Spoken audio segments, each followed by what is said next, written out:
में भगवान रामलला के मंदिर का निर्माण कार्य चल रहा है, जो कि काफी तेजी से चल रहा है। अगर हम बात करें निर्माण कार्य की, तो निर्माण कार्य को लगभग अभी पूरा होने में 1 वर्ष लगने की उम्मीद पाई जा रही है। आज जो है अयोध्या में निर्माण समिति के जो चेयरमैन है नृपेंद्र मिश्रा जी, वो आज अयोध्या पहुंचे हुए हैं और आज बैठक का दूसरा दिन था। आज उन्होंने जो है निर्माण समिति जो है और मंदिर का जो ट्रस्ट है उसके पदाधिकारियों से बात की और निर्माण की प्रगति को पूछा, जिसमें कि ये बात भी सामने निकल के आई है कि लगभग मंदिर के कुल निर्माण में 1800 करोड़ रुपए की लागत लगनी है, जिसमें से लगभग 800 करोड़ रुपए खर्च हो चुके हैं और भी लगभग 1000 करोड़ रुपए और खर्च होने हैं, जिसको लेके कि मंदिर निर्माण ट्रस्ट जो है वो पूरी तैयारी उसने अपनी कर रखी है। मंदिर में किसी प्रकार की कोई समस्या ना हो है। अगर हम बात करें परकोटे की, परकोटे का काम जो है वो काफी महत्वपूर्ण माना जा रहा है और सबसे कठिन काम है वही है, जिसमें कि समय लग रहा है। अगर परकोटे की तैयारी में निर्माण समिति भी जो है काफी ध्यान दे रही है। और एक समस्या जो सबसे बड़ी यहाँ पे आ रही है मंदिर निर्माण में कि लेबर की कमी जो है, कारीगरों की कमी जो है थोड़ा सा इधर दिखने लगी है, लेकिन ऐसा माना जा रहा है कि उस कमी को जल्दी ही पूरा कर लिया जाएगा और ये कमी दूर हो जाएगी और मंदिर का निर्माण जो है जल्दी से जल्दी पूरा हो। इसको लेके अगर हम मंदिर निर्माण समिति की बात करें तो वो भी तत्पर है। और अगर उसके साथ साथ हम बात करें राम मंदिर ट्रस्ट की, तो ट्रस्ट के पदाधिकारी भी जो है इसको लेके काफी तत्पर है कि मंदिर का निर्माण जल्द से जल्द पूरा हो और भक्तों को जो है जो भी समस्याएं उनके सामने आज अगर आ रही हैं तो वो समस्याएं दूर हो, जिसको लेके की तैयारियां पूरी हो चुकी हैं। अयोध्या से ANB न्यूज के लिए राजीव सिब्बल। हम अभी तो मंदिर देखा है, परकोटा देखा है और ज्यादातर तो प्रगति की समीक्षा थी। अनुमान लगाने का कार्य किया गया कि अभी चुनौती कितनी बाकी है। मंदिर में तो अब लगभग पत्थर का काम शिखर को छोड़कर पूरा हो गया है।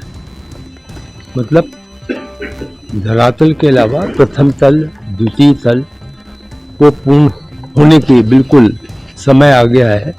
इस माह के अंत तक पूर्ण हो जाएगा पत्थर का कार्य।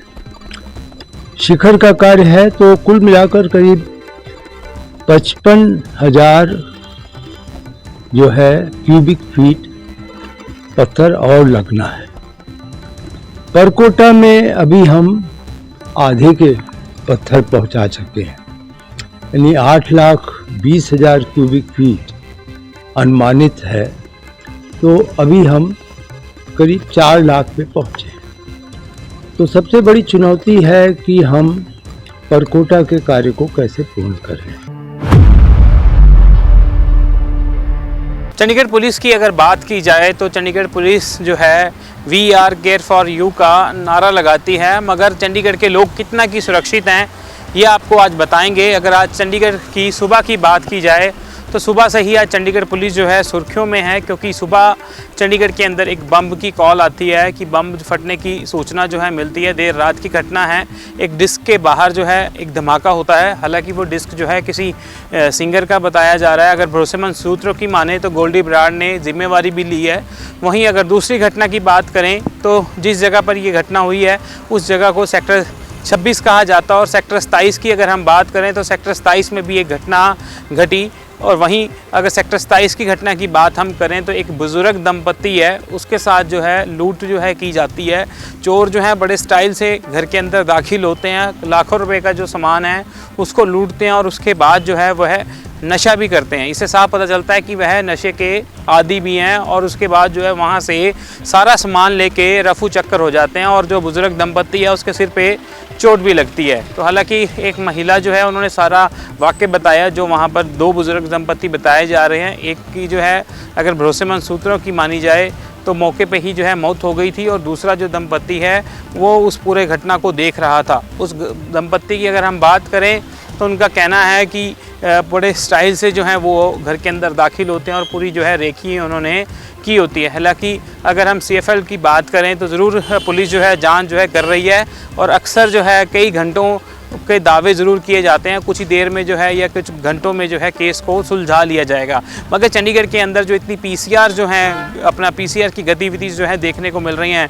पुलिस अगर कर्मियों की बात करें तो लगातार उनका कहना है कि हम चंडीगढ़ के अंदर अपनी सुरक्षा को जो है कायम और कानून व्यवस्था को कायम रखे हुए हैं, मगर कहीं ना कहीं सवालिया चिन्ह भी उठते हैं कि जो गाड़ियां जो हैं सड़कों पर घूम रही होती हैं वो वीवीआईपीज़ की सुरक्षा के लिए हैं या आम जनता की, क्योंकि आम जनता जो चंडीगढ़ के अंदर सुरक्षित ही नहीं दिख रही। चंडीगढ़ से कैमरा पर्सन विजय और सुनील के साथ एएनबी न्यूज़ के लिए अमित सेठी की रिपोर्ट। हिमाचल के मुख्यमंत्री सुखविंदर सिंह सुक्खू एक बार फिर से दिल्ली रवाना हो गए हैं।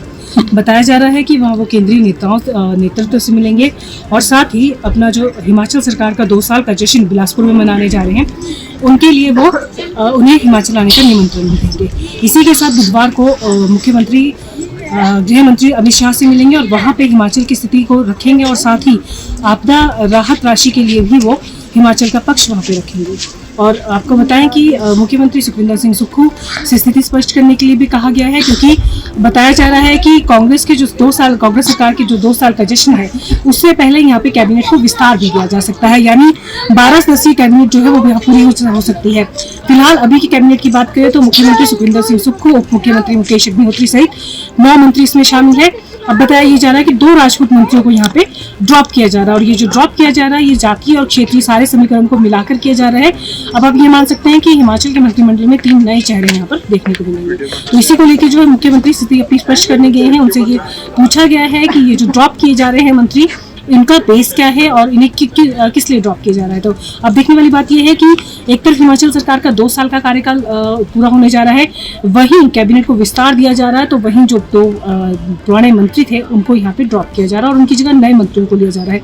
तो ये सारी चीजें आने वाले समय में जो सरकार है उसको कितनी स्थिरता प्रदान करती है, कितना इसका लाभ हिमाचल सरकार को मिल पाता है, ये आने वाले दिनों की बात है। फिलहाल मुख्यमंत्री सुखविंदर सिंह सुक्खू हिमाचल के संदर्भ में जब दिल्ली पहुंचे हैं तो वहाँ पे हिमाचल के जो अपने जो सरकार का 2 साल का जश्न है उसके ऊपर उनका फोकस रहने वाला है, उसकी तैयारियों पे, उसकी निमंत्रण पे, उसके जो केंद्रीय नेताओं को उन्होंने निमंत्रण देना है वो उनका वहाँ पे मेन एजेंडा वही रहने वाला है। शिमला से एएनबी न्यूज़ के लिए मुझे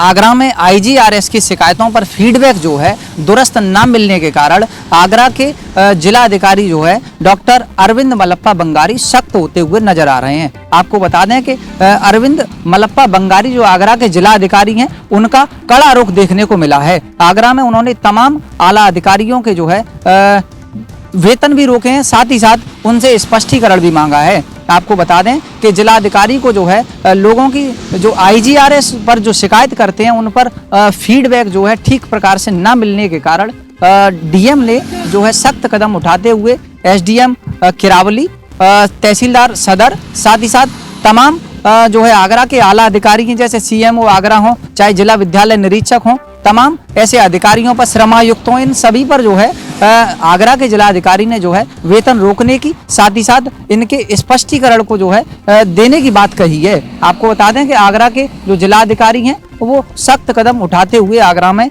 एक बार नजर आए हैं। अब देखने वाली बात होगी कि ये जो अधिकारी हैं जिनके वेतन रोके हैं, साथ ही साथ इनसे स्पष्टीकरण भी मांगा है, अब ये अपना स्पष्टीकरण आगरा के डीएम को कब तक सौंप पाते हैं ये तो देखने वाली बात होगी। फिलहाल आगरा में अगर बात करें तो जिलाधिकारी का ये सख्त कदम जो है देखा गया है, जिसके बाद लोग भी लगातार इसकी प्रशंसा कर रहे हैं कि आखिरकार आला अधिकारियों के अनियमितता बरतने पर ये आगरा के जिलाधिकारी ने कहीं न कहीं सख्त कदम उठाते हुए और इनको हिदायत भी दी है, चेतावनी दी है। साथ ही साथ लोगों का यह भी कहना है कि इस तरीके की बड़ी कार्रवाइयों से जो अधिकारी हैं जिले के, इनके जो है कहीं न कहीं ये जो है सतर्क होते हुए भी जो है नजर आएंगे। अब देखने वाली बात होगी कि ये जो आला अधिकारी हैं जिनके वेतन रोके गए हैं, जिन्हें चेतावनी दी गई है, जिनसे स्पष्टीकरण मांगा है, ये आगरा के डीएम को जो है कब तक अपना स्पष्टीकरण सौंप पाते हैं, ये तो देखने वाली बात ही होगी। फिलहाल मैं आगरा से रविंदर सेजवार, एएनबी न्यूज।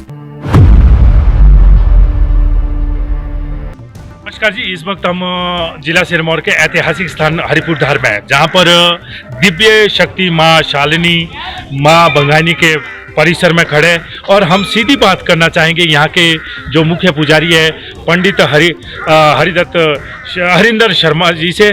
और मैं बताना चाहूँगा कि सर्वप्रथम माँ शक्ति शालिनी का हिमाचल प्रदेश अपितु पूरे राज्यों में इनका आशीर्वाद है। और यहाँ की ये किस तरह यहाँ पर दिव्य शालिनी माँ का स्थान किस तरह है, यहाँ पर किस तरह लगी, इसकी विस्तृत जानकारी के लिए हम लिए चलते हैं जो हमारे हरिंदर शर्मा जी है मुख्य पुजारी, उनसे बातचीत करते हैं। सबसे पहले शर्मा जी आपका ANV में स्वागत है जी। जय माता दी जी। जो यहाँ पर माँ शक्ति शालिनी है, माँ भंगानी के नाम से जानी जाती है, इसके संदर्भ में आप क्या संक्षिप्त व्याख्या करें। माता भंगानी जो है साक्षात जगदम्बा का ही अंश अवतार है। जब सनातन धर्म के ऊपर, हिंदू राष्ट्र के ऊपर भारतवर्ष में तुर्कों ने अत्याचार किया,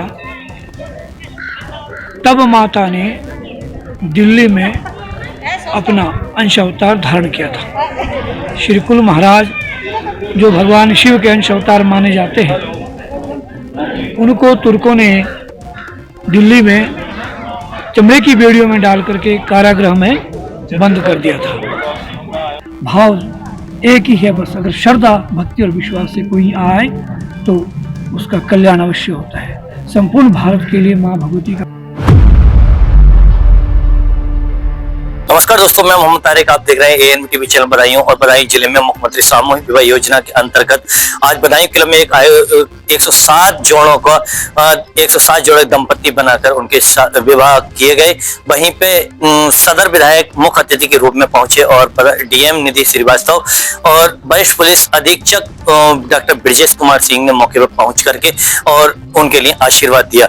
107 जोड़े, 5 जोड़ों के जो मुस्लिम रीति रिवाज से जो निकाह किए गए उनमें 5 जोड़े थे और 102 जो हिंदू रीति रिवाज के हिसाब से उनको फेरे लेकर के दंपति के उसने विवाह की बधाइयां दे करके और सबने शुभकामनाएं दी।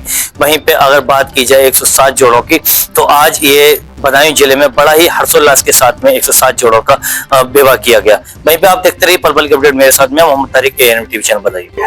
107 जोड़े हैं और हमारे जो माननीय मुख्यमंत्री योगी आदित्यनाथ जी पहली बार उन्होंने शपथ ली थी, तब उन्होंने घोषणा करी थी कि भाई कोई भी गरीब कन्या, कई बार आदमी निर्धनता के कारण बेटियों का, बहनों का विवाह नहीं करा पाता, तो ये सामूहिक विवाह योजना उन्होंने शुरू करी थी। और आज मेरा ऐसा मानना है कि हिंदुस्तान में सबसे लोकप्रिय योजना बन चुकी है।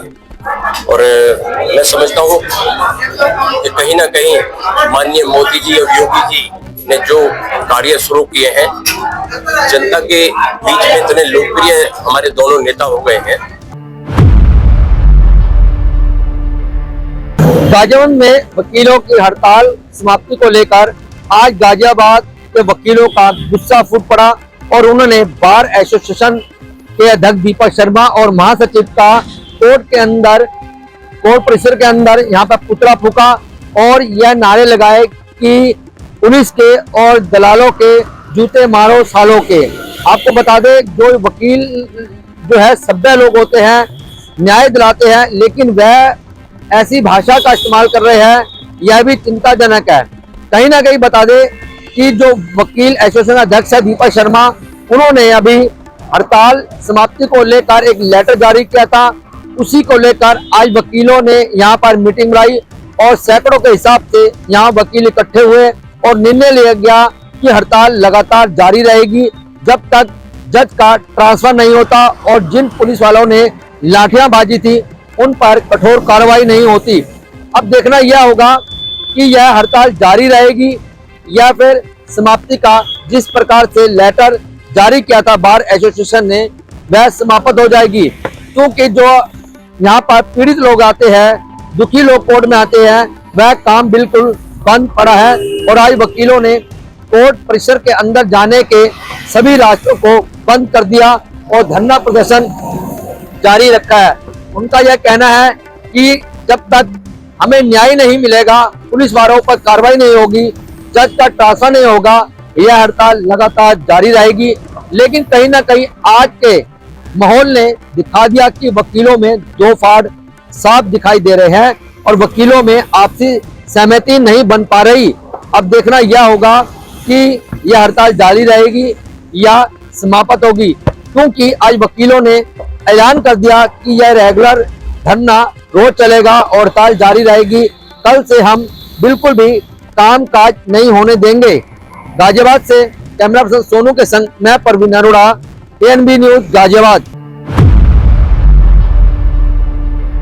अलीगढ़ में हिंदू आरक्षण मोर्चा के द्वारा आज अलीगढ़ शहर के 3 विभिन्न स्थानों से बाइक रैली और पैदल मार्च निकाला गया, जो कि अलीगढ़ के AMU सर्किल चौराहे तक पहुंचा और जहां पर लगातार जिस तरीके से AMU के अंदर अल्पसंख्यक मोर्चा को लेकर बात करी जा रही है, तो वहीं ना कहीं हिंदू छात्रों के द्वारा उनका कहना है कि जब तक SC ST OBC छात्रों को AMU के अंदर आरक्षण नहीं मिलेगा तो हमारा आंदोलन इसी तरीके से चलता रहेगा। जिस तरीके से उनके द्वारा कल बात करें तो सेंटर पॉइंट चौराहे पर हस्ताक्षर अभियान चलाया गया तो आज उन्हीं छात्रों के द्वारा आज AMU तक एक सर्कल पर जो ज्ञापन दिया गया, जहां पर AMU प्रशासनिक अधिकारी और अलीगढ़ के जिला प्रशासनिक अधिकारियों के ज्ञापन दिया, जो कि राष्ट्रपति मुहिम के नाम पर दिया गया। जो लगातार अभी 3 बेंचों के द्वारा जिस तरीके से अलीगढ़ मुस्लिम यूनिवर्सिटी को अल्पसंख्यक का दर्जा दिया गया था, तो वहीं ना वहीं हिंदू छात्रों में एक कहीं ना कहीं दर्द भरी कहानी को महसूस किया गया था। उसी को देखते हुए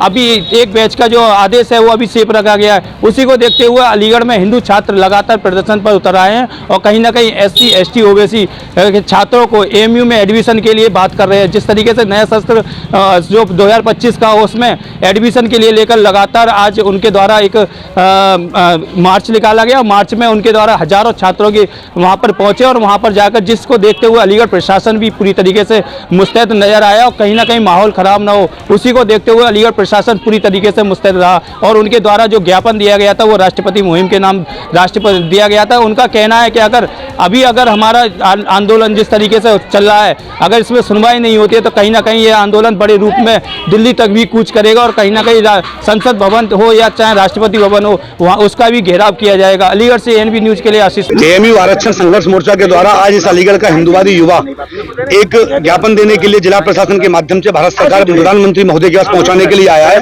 कि अलीगढ़ मुस्लिम विश्वविद्यालय में जो अभी तक SC ST OBC के हिंदू युवाओं के जो अधिकारों पर आरक्षण पर जो डाका डाला जा रहा था, अब उसको इस अलीगढ़ का युवक कतई बर्दाश्त करने योग्य नहीं है। अब तक इस देश को तोड़ने का काम किया गया इस अलीगढ़ मुस्लिम विश्वविद्यालय के द्वारा, लेकिन माइनॉरिटी के नाम पर इस विश्वविद्यालय को बना करके यदि आप चाहते हैं इस देश को दोबारा से बांटा जाए तो इस देश का युवा, हिंदू युवा किसी कीमत पर जो है आपको आपके मंसूबों में कामयाब नहीं होने देगा। आज हिंदुवादी युवा हम लोग ये पूछने के लिए आए हैं, यदि इस AMU को नींव रखने वाले सर सैयद यदि वास्तव में देशभक्त थे तो देश की आजादी के बाद, देश के बंटवारे के बाद उनका पूरा परिवार पाकिस्तान क्यों चला गया? क्या अलीगढ़ मुस्लिम विश्वविद्यालय में बेहतर, अच्छी और सस्ती सुलभ शिक्षा पाने का अधिकार इस देश के केवल जो है मुस्लिम छात्रों को, हिंदुओं को नहीं, आज हिंदू युवा अपने अधिकारों को लेने के लिए गांधी जी के आदर्शों पर चलकर उनको सचेत करने के लिए आया है कि हम गांधी जी को मानते हैं, लेकिन भगत सिंह को भी हम लोग भूलने वाले लोग नहीं है। AMU आरक्षण संघर्ष मोर्चे द्वारा अलीगढ़ मुस्लिम यूनिवर्सिटी में SC ST और OBC के छात्रों को एडमिशन को लेकर के ज्ञापन दिया गया है। यहाँ लगभग 100 से 150 छात्र।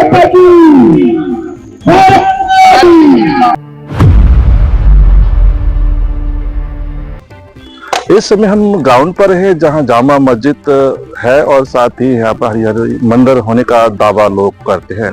साथ ही 19 तारीख को एक रेड दारू हुई थी, उसमें हरिहर मंदिर होने का दावा किया था। साथ ही दूसरी बार रविवार को यहाँ पर सर्वे टीम आई थी, जिलाधिकारी और SP भी पहुंचे थे और 5 थानों की पुलिस लगाई गई थी। साथ ही सर्वे का लोगों ने विरोध करना शुरू कर दिया था और बवाल हो गया था, जिसमें लगभग 4 लोगों की मौत हो गई थी। साथ ही कुछ लोग घायल हो गए थे, जहां 7 FIR दर्ज हुई है। 2500 लोग इसमें अज्ञात में FIR लोगों के खिलाफ FIR हुई है। अब यहाँ पर आज जो स्थिति है वह बिल्कुल व्यवस्थाएं सही है। इस जो स्कूल कल बंद थे, आज स्कूल खुल गए हैं। साथ ही यहाँ पर जो नेट अब भी जो है बंद चल रहा है, नेट की व्यवस्था नहीं है। साथ ही यहाँ पर बाहरी लोगों का पूरी तरह से प्रतिबंध है, जो सामाजिक संगठन है या फिर नेता प्रतिनिधि जो नेता हैं उनको पूरी तरह से यहाँ पर 1 तारीख तक आने के लिए अनुमति नहीं है। यहाँ दुकानें पूरी तरह से खुली हुई है, यहाँ आवाजाही पूरी तरह से है। लोग जो जामा मस्जिद के पास का एरिया है वहाँ दुकानें बंद हैं और लेकिन अन्य सभी जगहों पर जो है दुकानें नगर में खुल रही हैं। साथ ही जगह जगह पुलिस की तैनाती की गई है। मैं चरण सिंह कैमरा पर्सन के साथ ANB संभल। भदोही में संविधान दिवस मनाया गया। संविधान दिवस के मौके पर आज भदोही के जिलाधिकारी विशाल सिंह ने जानकारी दी है कि संविधान के नियमों के तहत लोगों को रहना चाहिए और संविधान हमें जीवन जीने की राह दिखाता है और नियम कानून के बारे में भी बताता है। बताते चले कि 26 नवंबर को ही संविधान लागू हुआ था और यानी कि आज के ही दिन संविधान लागू हुआ था और जिसको लेकर के हर वर्ष संविधान दिवस मनाया जाता है और इस संविधान दिवस के माध्यम से लोगों को जागरूक भी करने का काम किया जाता है और संविधान दिवस से लोगों को जो सरकार की योजनाएं हैं उसके बारे में जानकारी दी गई और उत्तर प्रदेश के मुख्यमंत्री योगी आदित्यनाथ ने भी आज अपना उद्बोधन दिया है संविधान को लेकर के और संविधान का क्या महत्व है हम जीवन में, संविधान हम किस तरह से अपना जीवन यापन करते हैं और संविधान हमारे लिए कितना जरूरी है। संविधान पर ऐसे माना जाए तो सब कुछ निर्भर है और यह हमें जीवन जीने की जो नियति और नियम है उसके बारे में जानकारी देता है और साथ ही साथ संविधान से हमें किस तरह से कानून क्या है और क्या नियम है इन सब विषयों की जानकारी होती है। भदोही से ANB न्यूज के लिए आनंद तिवारी की रिपोर्ट। 26 नवंबर 2024 को हमारा जो संविधान है उसको अंगीकृत किए जाने का जो दिवस था 26 नवंबर का, उसके उपलक्ष्य में यहाँ पर कार्यक्रम का आयोजन किया गया तथा हम सभी ने माननीय मुख्यमंत्री जी को, हमारे माननीय उप मुख्यमंत्री द्वय को सुना और उनके साथ साथ हम लोगों ने यहाँ पर आज प्रस्तावना जो हमारी संविधान की है उसको भी पढ़ा और जिस प्रकार से हम लोगों को ये जानना ज़रूरी है कि वो कौन से नियम हैं जिसके द्वारा हम नियंत्रित होते हैं, कौन से नियम हैं जो हमें अधिकार देते हैं और कौन से चीज़ें हैं कहाँ पर लिखा है, कहाँ मेंशन्ड है, जिसके द्वारा हमारे कर्तव्य डिफाइन किए जाते हैं एज अ नागरिक। उन सभी चीज़ों के विषय में ज़्यादा से ज़्यादा जानकारी आम जन तक पहुँच पाए, इस निर्देश के साथ और इस उद्देश्य के साथ ये कार्यक्रम प्रारंभ किया गया है। विभिन्न विद्यालयों में, महाविद्यालयों में हम लोग लगातार इसके विषय में कार्यक्रम आयोजित करेंगे। कॉम्पिटिटिव आयोजन होंगे डिबेट के माध्यम से, निबंध प्रतियोगिताओं के माध्यम से तथा अन्य प्रकार के कार्यक्रमों के माध्यम से और उद्देश्य ये है कि हमारे देश के आने वाली भावी पीढ़ी को और हमारे देश के नागरिकों को संविधान उन्हें किस प्रकार संचालित करना चाहता था, क्या उद्देश्य था बाबा साहब भीमराव अंबेडकर का जब उन्होंने इसकी रचना करी थी, उनको जाने और उसके अनुसार अपने अधिकारों के प्रति भी जागरूक हों, साथ ही साथ अपने कर्तव्यों को भी जाने ताकि भारत एक संगठित और विकसित देश के रूप में जल्दी विकास कर सके, इसमें सहयोग कर सके। धन्यवाद।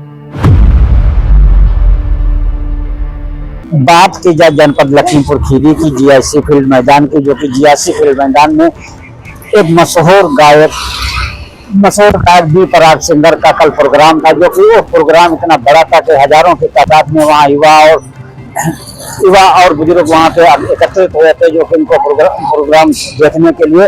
इसी प्रोग्राम को देखते हुए कि एक गाना चल रहा था, उस गाने को लेकर के लड़कों के द्वारा कुछ विवाद हो गया था। विवाद होने के बाद में पुलिस प्रशासन के द्वारा विवाद लड़कों से और पुलिस से विवाद हो जाता है। विवाद को एडिशनल SP पूर्वी पवन गौतम के द्वारा पहुंचने के बाद में उन्होंने संभाला मोर्चा, जो कि मोर्चा संभालते हुए वो लड़कों को बाहर निकाला गया। बाहर निकालने के बाद उनको भगा दिया गया। इन दिनों के लिए मशोकली लखीमपुर खीरी हाईवे जहां आमने सामने से दो ट्रक आ रही थी और दोनों ट्रक आपस में टकराने से दोनों ट्रक चालकों की मौके पर मौत हो गई है और जो पीछे से बस आ रही थी, बस टकराने से यात्री सवार थे, लगभग 12 यात्री थे जो पूरी तरह से घायल हो चुके हैं। सूचना पर पहुंची पुलिस ने सबको कब्जे में लेकर पोस्टमार्टम के लिए भेज दिया है और घायलों को जिला अस्पताल भर्ती कराया है। मामले की जांच की जा रही है, पुलिस इसमें जांच कर रही है। जांच के बाद जो है कार्रवाई की जाएगी। ANB न्यूज के लिए राजेंद्र उमर। आज दिनांक 25 नवंबर 2024 को पीलीभीत पूरनपुर मार्ग पर टोल प्लाजा के समीप 2 ट्रकों का एक्सीडेंट हो गया तथा पीछे से आ रही एक यात्री बस ने भी एक्सीडेंट शुदा खड़े ट्रकों में पीछे से टक्कर मार दी। इस घटनाक्रम में दोनों ट्रकों के चालकों की मृत्यु हो गई है तथा 4 अन्य घायल हैं। सूचना पर तत्काल में पुलिस मौके पर पहुंच करके घायलों को उपचार हेतु अस्पताल में भर्ती कराया गया है, जिनका उपचार चल रहा है। यातायात व्यवस्था सामान्य है, आवश्यक कार्रवाई की जा रही है।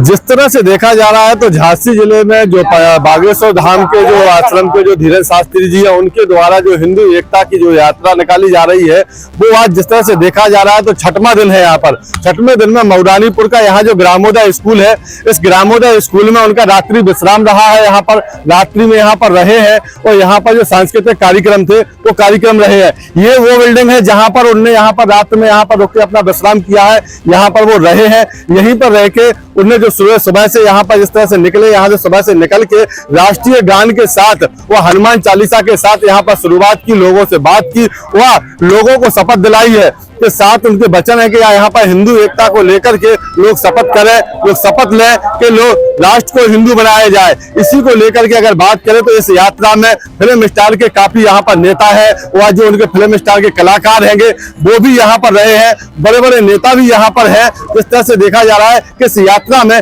काफी जनसैलाब देखने को मिल रहा है। यहाँ पर आपको जिस तरह से अगर हम बता दें तो यहाँ पर पुलिस प्रशासन की तरफ से कितनी व्यवस्था रखी गई है, पुलिस प्रशासन यहाँ पर भारी लगा दिया गया है। यहाँ का जनसैलाब देखते हुए जिस तरह से देखा जा रहा है कि यहाँ जितनी भीड़ है, यहाँ जितना जनसैलाब है, जहाँ बाहर से व विदेश से लोग आए हैं इस यात्रा को लेकर के हिंदू एकता को जगाने के लिए, तो यहाँ पर जो यात्रा है कुछ ही समय बाद वो यहाँ से निकलने वाले हैं और यहाँ से निकल के इस यात्रा की शुरुआत करेंगे। झांसी से एएनबी न्यूज धर्मेश प्रयाग। आप सबको मेरा बहुत बहुत नमस्कार। और मेरे भाई, मेरे छोटे भाई गुरुजी, जिनको मैं गुरुजी कहता हूँ, इनके लिए ये जो काम कर रहे हैं बहुत बड़ा काम है। और इसके अलावा अगर इन्होंने मुझे कह दिया कि संजू बाबा तुम मेरे साथ ऊपर भी चले चलो, तो मैं चला जाऊंगा। गुरुजी मैं हमेशा आपके साथ हूँ और हमेशा आपके साथ रहूंगा और आपकी आज्ञा हो, आप आज्ञा कीजिए, मैं रहूंगा आपके साथ। हर महादेव, जय भोलेनाथ। बात ऊंच नीच और छुआछूत को मिटाने का प्रण ले लो और भारत को भव्य बनाने का प्रण ले लो।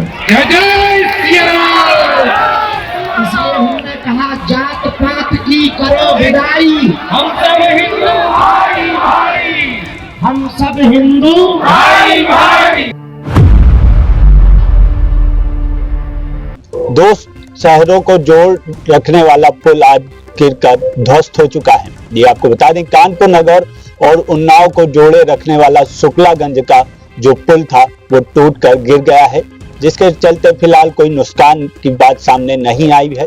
लेकिन वो उस जमाने का पुल था जो ब्रिटिश काल चलता था। आपको बता दें 1875 ईस्वी में बना ये पुल कई सालों से जर्जर अवस्था में पड़ा था। वहां आने जाने का तो रोक लगा दी गई थी, लेकिन आज वहीं सुबह के समय ये पुल गिर गया है, जिसके चलते कोई नुकसान तो नहीं हुई है। लेकिन अभी भी सबसे बड़ी बात यह है कि वहां लोग उसको देखने के लिए अपनी जान को जोखिम में डालकर देखने पहुंच रहे हैं। कानपुर नगर से एएनबी न्यूज के लिए मैं सत्यम गोस्वामी। काफी पुराना हो गया, नियाज से ज्यादा जो है चल गया है और उसके बाद में जो है सरकार ने इसको जो है रिपेयरिंग करा करके ये चलता रहा है। अब इसको जो है बंद करना ही ज्यादा उचित है।